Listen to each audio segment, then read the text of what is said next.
Hello everybody, welcome back to the channel. My name's Kevin the Geek. You are watching Kevin the Geek, and welcome to the Series 1 finale of Rising Damp. It has taken a little while, I'm not going to lie. But we have eventually got here. I've absolutely got here. And I don't know whether I will or will not do more Rising Damp. It's one of those that, again, is like, every time I watch it, I enjoy it. But it's one of those I can just go, I can easily leave it as well. So there's nothing necessarily wrong with it. I just don't get as excited about it as I do with other shows. And with the amount of shows that I do, it's very difficult. So, but at the very least, I felt I need to, at the very least, get to the end of Series 1 and then just see where the future takes me. You know, maybe I'll do some of the other things that Andy suggested, like...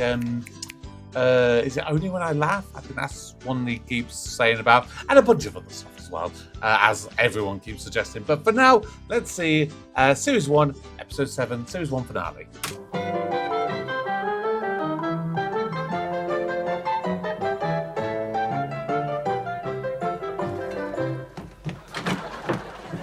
Stand up and be counted.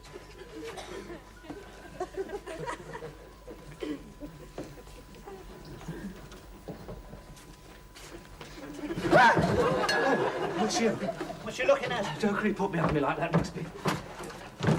Oh, been biting your nails again. Why can't you wear that coat properly? You look like the Count of Monte Cristo. It's got sleeves in it, why don't you use them? The police are after me. Why? You are? It's not funny. I hit one of them. Why? You was a policeman? I didn't know he was a policeman. Someone knocked his helmet off. Thought he was a porter. Did you hit him? Yeah, we were making a political protest. Oh, not again. Yeah, we tried to enter a meeting of the National Front and somebody called the police. Well, I didn't actually hit him. I just sort of pushed him in the back. Well, he wasn't very pleased. He turned around, he was very pale. He said, "What'd you do that for?" And I don't think he was very strong. Yeah. What did you say? Well, I said, "I'm sorry, I thought you were somebody else." And he says, "I'll get you for that." So I came away. Yeah, I don't think Lenin would have left it like that. Listen, I was the only one who stood up to the police dog. Oh. I wasn't frightened. I patted him. Got a cheer. Oh, yeah. Hey, come here. Bit mean, Riggsy. Do you think they will come here? Nah, we'll try the airports first. You'll be all right. Hey, you wouldn't be the first. We have one bloke stopping here, jumped in that wardrobe every time I open the door. I don't know what he went up to. We spent more time in that wardrobe than out of it. I don't think I'd like that very much. Oh, you'll have to get used to wardrobes if you're going to be a revolutionary. I don't think I'll make a very good revolutionary. I have to keep rushing off to the lavatory. Can't keep dashing off to the lavatory during a demonstration, can you? No, not very well. No. Well, I told you, warned you, didn't I? Shouldn't have got involved with them. Anyway, if you keep this up, I shall have to give you notice. Hey, wait a minute. What about free speech? Look, that's not the point. You're giving this place a bad name. I've got my position to think of. I'm a member of the Conservative Club. Can't get on the billiard table. That? You know your trouble, Rigsby? You're a social climber. No, well, I haven't got very far, have I? There's only one bloke down that club ever speaks to me, and he washes their glasses. Is that why you're canvassing for him? Yes, thought to do a bit this morning. Won him a few votes. Didn't get many arguments. That surprises me. I know, the megaphone, you see. First sign of any trouble, I gave him 1,000 decibels straight between the eyes. Yes, left him with the reds ringing. Yes, I think I did myself a bit of good this morning. With a bit of luck, I'll be playing 101 up with Colonel De Vere Brown before the week's out. You'll never get in, Tory twit. Oh, don't you bank on it, mate. He'll be there. Mind you, what the committee going to say when they find out I'm sheltering a Marxist, I don't know. I've told you before, I'm not a Marxist. Not much. Who's that on the wall, then, eh? Not your granny, is it? Another sworn enemy of capitalism and shaving. What have you Marxists got against shaving, anyway? Look, I'm not a Marxist. As a matter of fact, I'm a Maoist. Ah, yes. I notice your eyes are getting quite horizontal these days. Must be all those crispy noodles you've been eating. Anyway, how can you be a Maoist in a local election? And as far as I can see, it's a straight fight between Conservative and Labour with modest intervention from the Liberals. So unless they're putting someone up from the Lotus House, your vote's going to be wasted, mate. I shall vote Labour, of course. Oh, what do you mean? You've never had a pair of overalls on in your life. Look, the workers and the students must unite, right? We must link arms against the common enemy. You're going to want linking arms with you, not in those trousers. I can just see you linking arms with a 6-foot steel worker. Swapping your cucumber sandwiches for his 3-inch jam butties. What are you going to do? Offer him a glass of red wine and a whiff of your aftershave? Basically, He won't know what to make of you. Oh. Oh, dear, oh, dear. Not another one. I thought he was a funny-looking mouse, but you're ridiculous. What do you mean? Only that as a Chinaman, you leave a lot to be desired. Don't you know their theory? Well, you see, the Chinese believe that when God made us, he put us all in the oven to bake. Apparently, he took us out before we were ready.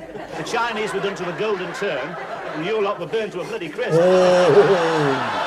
You see, whichever way you look at it as a Chinaman, you're a definite failure. We're not talking about race, Rigsby. We're talking about a political philosophy. Oh, yes. Well, you can't vote here anyway. You're not eligible. Why? I can lend my support. What for? I mean, you should be on our side, son of a chief. Oh, I know what it is. Yes, you feel guilty. No, I don't. Yes, you do. You've been beastly to the servants. He wants to be popular. Wants to be carried shoulder high around the mud huts. Yeah, well, you better watch it. You start talking about equality, they might notice your hut's a bit bigger than theirs. Carry your shoulder high then, mate. Right down the crocodile pool. I didn't expect you to understand, Rigsby. You're a reactionary. No, I'm not. You want to bring back hanging. So what? A lot of people want to bring back hanging, mate. Not in public, Rigsby. Anyway, you should talk. What about your country, eh? Want to change the government there this time for the skinning men? It's not true. We have democratic elections. Oh, yeah. It's what happens to the losers. What do you mean? It's not a pretty sight. What happens to them, then? Well, they take two saplings and tie them together. Then they tie a leg to each and cut the root. Hey, that's one way of losing your deposit. yeah. It's a good idea. I saw that in a Tarzan film once. We ought to do that to the Tories and just hear the sound of ripping pinstripes. Funny, yes. What have you got against the Tory party, anyway? What about the 3-day week? Well, I don't know what you're complaining about. The 5-day one never suited you. I think the complaint that most people have against the Tories is the same complaint that they have against the Labours or whoever else is in power, that they don't do enough, they make promises and then they break them. They're all as bad as each other. Anyway, that's not our fault. You can blame that on those mates of yours, the one with the little lights on their heads. You can't blame the miners, mate. They were only after a decent living wage. That's right. Geez, could you believe anything, wouldn't you? Don't you know what's behind all these strikes, all this political unrest? Russian gold. Russian gold? Yeah, say. Sure, my God, they've certainly taken you in, haven't they, eh? You've only got to see the Red Army ensemble dancing around, singing Little Brown Jug, and you think they're marvellous. Well, you're not using this place as a centre for subversion, all right? Subversion? Yeah, no political meetings here, all right? And you can stop giving that clenched fist salute to the baker as well. Got my position to think of. I was hoping to enter the round table canoe race this year. All we're after is a fairer society, right? All we want is more sharing. Oh, yeah. Is that why you keep squeezing Miss Jones's toothpaste? What she thinks to all this, I can't imagine. Ruth agrees with us. Yeah, too right, man. She's on our side. Oh, yes. Well, for your information, Miss Jones is a don't know. She was a don't know, but I had a long session with her the other night. I bet you did. She knows now. Well, I had a long session with her yesterday and she agreed with every word I said. That's because she's frightened you'll cut her water off. You see that? Excuse me, Miss Jones. I've just heard the most disturbing news. In fact, I could hardly believe my ears. It's not true, Mr. Rigsby. We're just good friends. What's with the blue glasses? Pardon? I mean about the election. Oh, the election. Yes. I mean, those two upstairs have just had the nerve to say that you're going to vote Labour. Oh, yes, I know. Philip can be so persuasive. Oh, but you can't, Miss Jones. Not a woman of your background. Well, to tell you the truth, I simply can't make up my mind. I feel so responsible, especially after watching Shoulder to Shoulder. I keep thinking of all those women chaining themselves to railings. Yes, but I explained it all to you yesterday, Miss Jones. I know. Yes, I mean, don't you remember I showed you how we were going to balance the payments, encourage investment, eradicate unemployment and cure inflation? It literally sounds like everyone we've heard in the last 10 years. Yes, I know, but you see, I still have doubts. Yes, well, I can understand that, Miss Jones, but you must remember our world is in danger. What world is that, Mr. I mean, Rigsby? our world, Miss Jones, the Sunday afternoon game of tennis, the sound of ball against gut, scattered applause from the deck chairs. I didn't know you played tennis. Oh, it's never off the course before my strings went. I still remember those days, Miss Jones. I can see it now, you know, the sun slanting through the French windows as we sipped our iced lemonade. I mean, that is our world, Miss Jones. Yes. I used to go with the young farmers, but Daddy never really approved. They did tend to be a little robust. I think it came from watching all those animals. After the polls have closed, Miss Jones, Colonel de Vere Brown and his good lady will be having some of us back to the manor for a celebration drink, served by the butler in the library, of course. I wondered if you'd care to come. Well, I don't know. I'm not sure about Colonel de Vere Brown. Why? What have you got against him, Miss Jones? I'm afraid I don't like his eyes. Oh, His eyes. Against him because of his eyes, Miss Jones. I mean, what's wrong with them? Well, don't you think they're rather cold?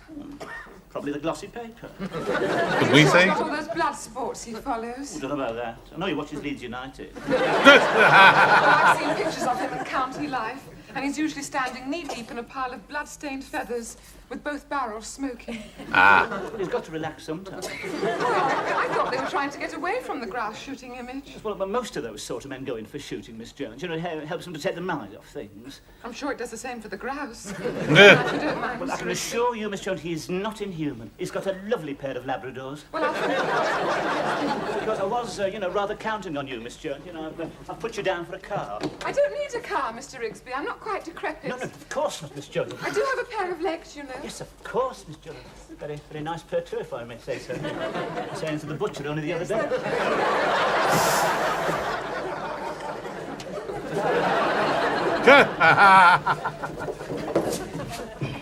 Come on, Vienna, come on. Oh my God!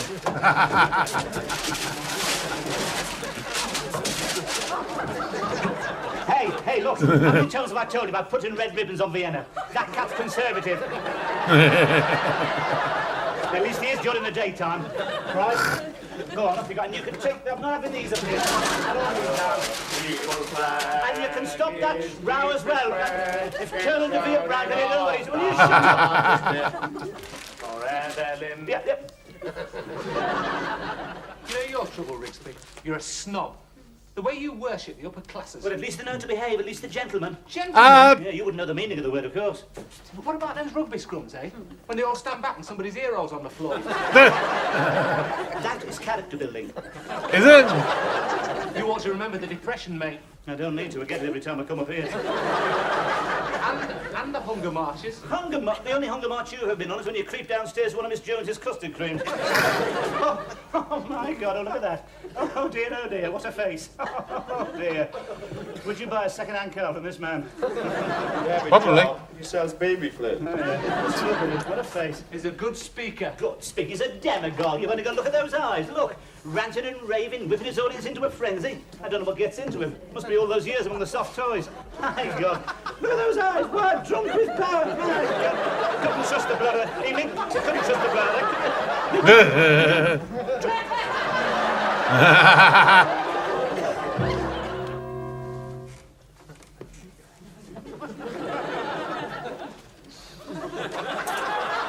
Hey, is that you? Stuff that down. Someone's eating the top off you, can't it? Oh, very fun. Oh, I'm sorry. You can't hold political meetings here. This is a private house. You know, I must say that I'm really very surprised at a man of your intelligence voting for De Vere Brown. What do you mean? Well, when you got to look at him, he's got no chin. Oh, Dummies, of course he's got a Got a chin. chin. Oh, he's a decent enough chap. Quite sound on Dutch elm disease and swine fever, but completely lost on the important national issue. Look, we're not interested in the important national issues round here. We're more interested in who's been fouled in the footbath. Well, with those two Labradors of his, you won't have to look very far, will you? Very funny. At least we get those jippos moved from down the end of the lane. I'm quite sure he will. He's had a lot of experience. Do you realize that his ancestors actually roasted peasants over open fire? But he's too remote. He's no idea of the enormous sacrifices that have to be made. Now, that's where you're wrong. You wait a minute now. During that last crisis, there was only one light burning in his house, and he shared the bathwater with his wife. Great. That's about the only thing he did share. Tch. And I bet he got into it first. And what did he tell the strikers' wives, eh? No more sexual relations till the men went back to work. He did not say that. He said no more hot dinners. Well, we all know what he meant by that, don't we? Oh, yeah, you should talk. What about that cottage you got in Wales and your Filipino houseboy? Oh. What do you mean? They're going to be a definite embarrassment when the Russians land, aren't they? Not to mention all those shares you've got in ICI. I absolutely refuse to discuss my private affairs with you. Right. That's a cheap Tory jibe. Yeah. I see exactly what you mean about him. I shall go straight down to the committee room. Right, off you go. Keep up the good work, dear boys. Hey, you've not been linking arms with him, have you? What's so funny? What's so funny? Did you see that he was holding that cigarette? God, he shouldn't be with you. He should be with the Gay Liberation Front. It's typical of you. What are you trying to Well, say? he's a middle-class puff, anyone can see it. Oh. Well, you can't think of a political argument, can you? So you resort to that. Look, you know as well as I do, he spends half his time at the ballet. A lot of people go to the ballet. Yes, but not with the 25-year-old milkman, they don't. That's a cheap smear, Rigsby. Oh, well, I'm not standing around here bandying your words with you. I'm getting off to the... Now, look, no more posters up anywhere, all right? Of course not, Rigsby. After all, it is your house. As long as you remember that.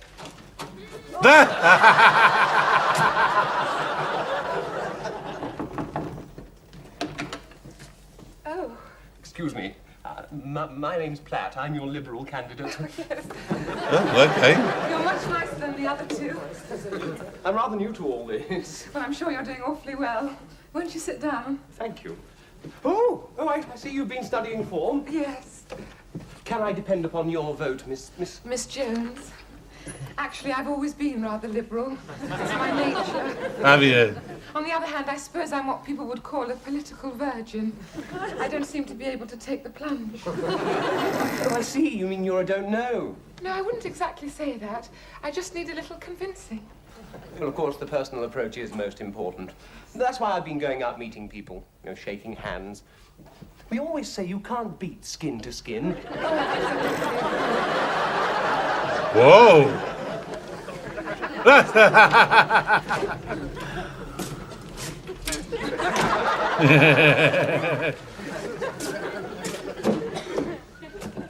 It's almost like the whole election I is think it's important to get to know one's switching on character's just on this style. house. Don't you agree?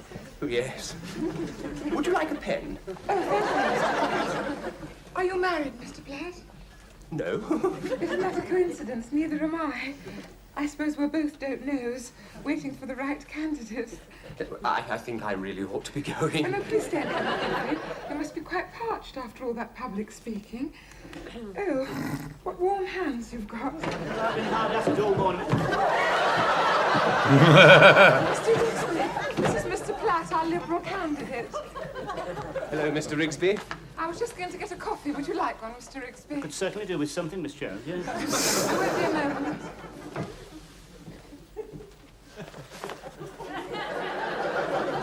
Thought it would be a good idea if I introduced myself. Oh, yeah. I saw you yesterday speaking at the Corn Exchange. Really? Yeah. What did you think? I was riveted, couldn't take my eyes off you. Really? That's most encouraging. Yeah. Your flies were undone.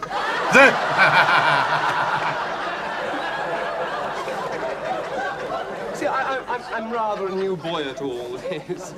We could That's why tell. I've been going, meeting people, walkabout, kissing a few babies. Well, you're taking a chance, aren't you? The Mother's Day don't do that round here. You can catch anything from chicken pox to berry, you know. But I do think it's most important, shaking flesh. You've not been doing that here, have I beg your pardon? you? Because you're wasting your time. She is spoken for. Oh, I thought she was weakening. I've thought that for years. Probably another false dawn. Look, Mr. Rigsby, I know you have your beliefs, but we do have your interests at heart. We intend to do an awful lot for the old age pensioners, cheaper meals, buses. I'm not a pensioner. That's 12 months Labour misrule. That I was quite young before they got in. Anyway, why do you always have to go on about the old age pensioners? What we need in this country is euthanasia. Mr. Rigsby, that's going a little... Yeah, and all those Christmas bonuses they get. No, God, you should have seen them last night in the Blue Ram. You couldn't get near the counter for pensioners. They were all on shorts. Hey, by the way, I meant to... Is that your car out there? Oh, yes. Oh, dear, you should have left it under the light. They use hubcaps for ashtrays round here. They're all communists. They don't believe in private property. Well, unless it's theirs, of course. Good Lord, is that the time? Easily. Well, I really must be going. I've got such a lot to do. Let's get down to the committee rooms. So sorry, Miss Jones. You did mean the Mini. Yes, yeah. It's not mine, it's my mother's. What a pity. He's such a charming man. Oh, you see, maybe you can't vote for him. He had a lovely handshake. Flesh to flesh, they call that, don't they? That's not all. He gave me something. What was that, Miss Jones? A ballpoint. I would have thought that contravened the regulations. And he had a lovely smile. You can't vote for a smile, Miss Jones. It isn't this world. I mean, you must vote for party and principle. We must stick together. We must have party loyalty. Nope. You coming to vote, Ruth? Oh, God, you never give up, do you? Have you decided? No, I'm absolutely torn. Everyone's so convincing. Well, you can't vote for them all. It's not the three draws. But Ruth, you promised. Now, look, you keep out of this. You can't bribe Miss Jones with a sunshade and a few beads. You've got to find your own. I told you which way to vote. Oh, do you hear that? See, I told you. Yes, in this country, the women do as they're told. No women's lib out there. Oh, march 10 paces behind with a pot on your head. Philip, I do have a mind as well as a body. Yes. Of course, I just thought you were more intelligent than to be influenced by Rigsby. Oh, there's somebody else coming to see how we're going to vote. Right, you better make up your mind, Miss Jones. Time's running out.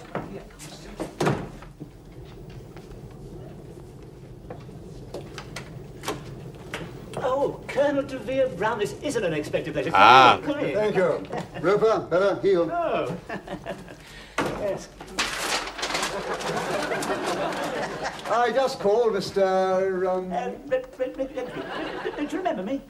What? You must have seen me standing around the billiard room. I don't quite follow. Down the club. Yes, I thought your face was familiar. Yes, yes. You'll know me better once we've met over the green bays. Oh, of course. I'm glad to see you're one of the faithful Ragsmen. Oh, yes. Ragsby. Colonel de Vere Brown, yes. Yes, you can count on me. Good man. I was just doing the rounds, trying to flush a few more out. Yes, of course, yes. Roper, come here. No.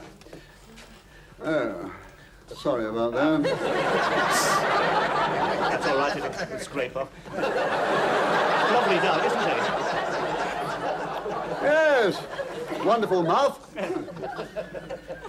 Well, have you got your people out yet? Well, it's been very hard work, Colonel. Yes, but we mustn't give up. No, of course not, no.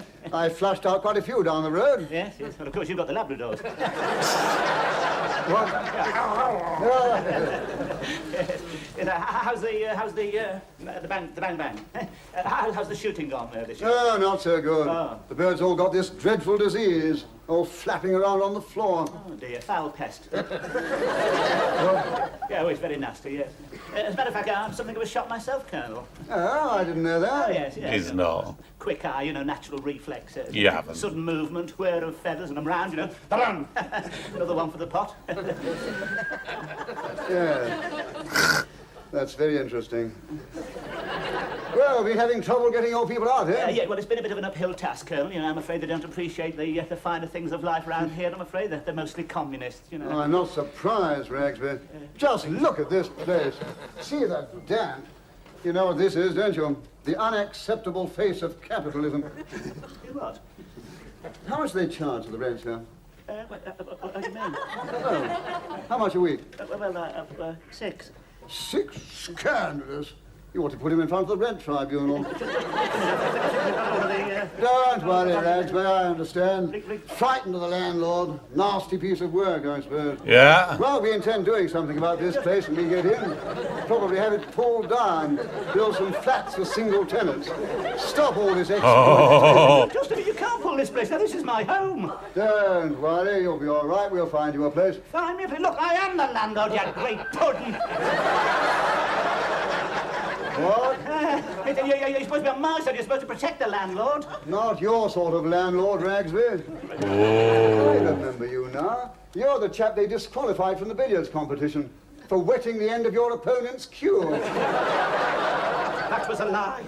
The party can do without people like you, Ragsby. And I can do it. Rigsby! I can do without you, you great public school twit. Oh, you wouldn't play billiards with me, would you? Oh. No, just because I wasn't born with a silver spoon in my mouth. Yes, well, I can get along without you, mate. I'm a self-made man. I'll go and get out of here and take those dirty tights with you before I set the cat on them. Go on. Don't worry. Oh. Yes. And don't bother to come into the billiard room again, Ragsby. I won't. Rigsby! Wow. Oh, come on, Ruth. I wasn't expecting that. Where are those placards of yours? Yeah, why? Yeah, I'll tell you why. There's just been a 10% swing to the left, that's why. Whoa! Mr. Rixby, you said Never mind what I said, I can change my mind. How does that song of yours go? The people's flag is not his red, it's got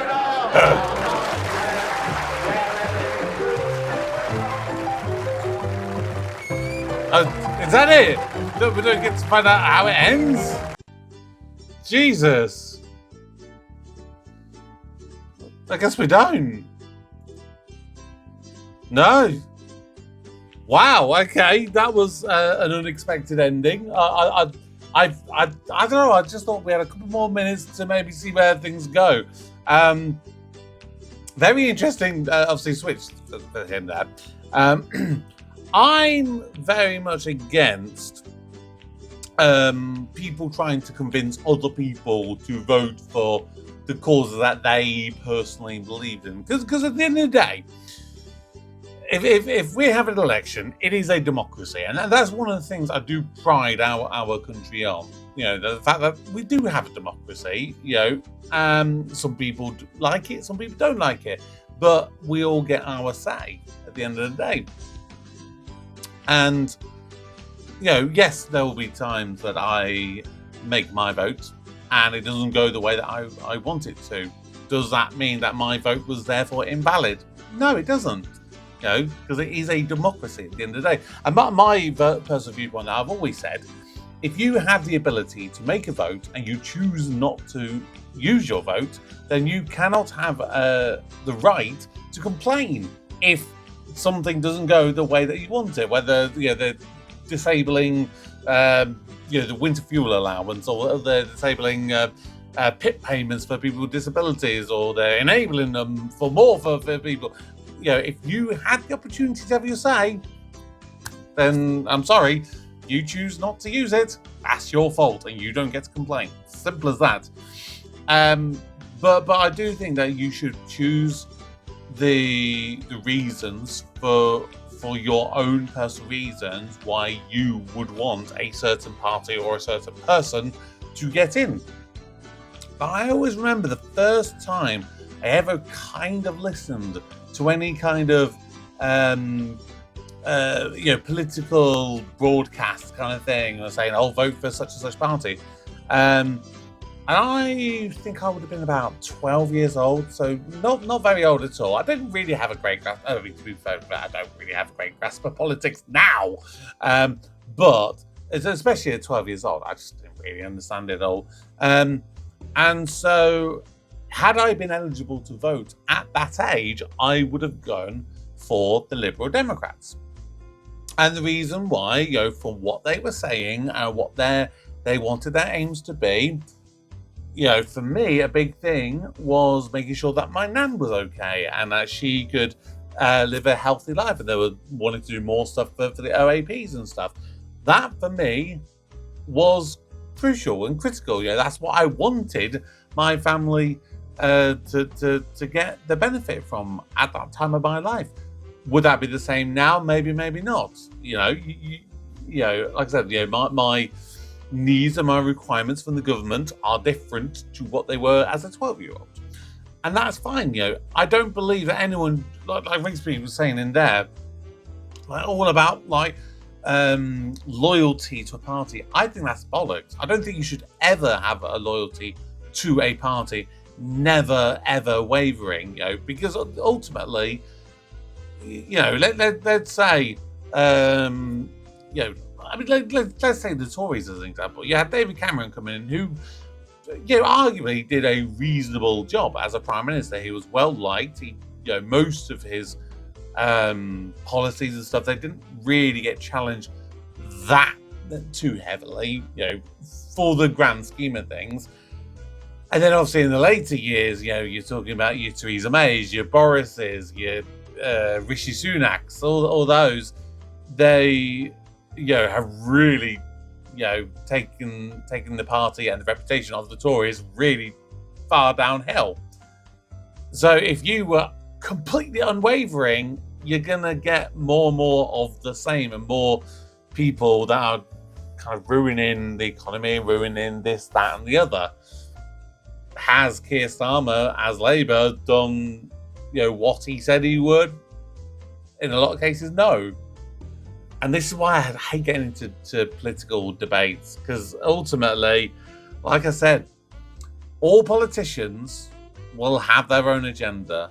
They will try and disguise it and try and say, this is what I want. But most of them, particularly the high rankers, they're only out for themselves.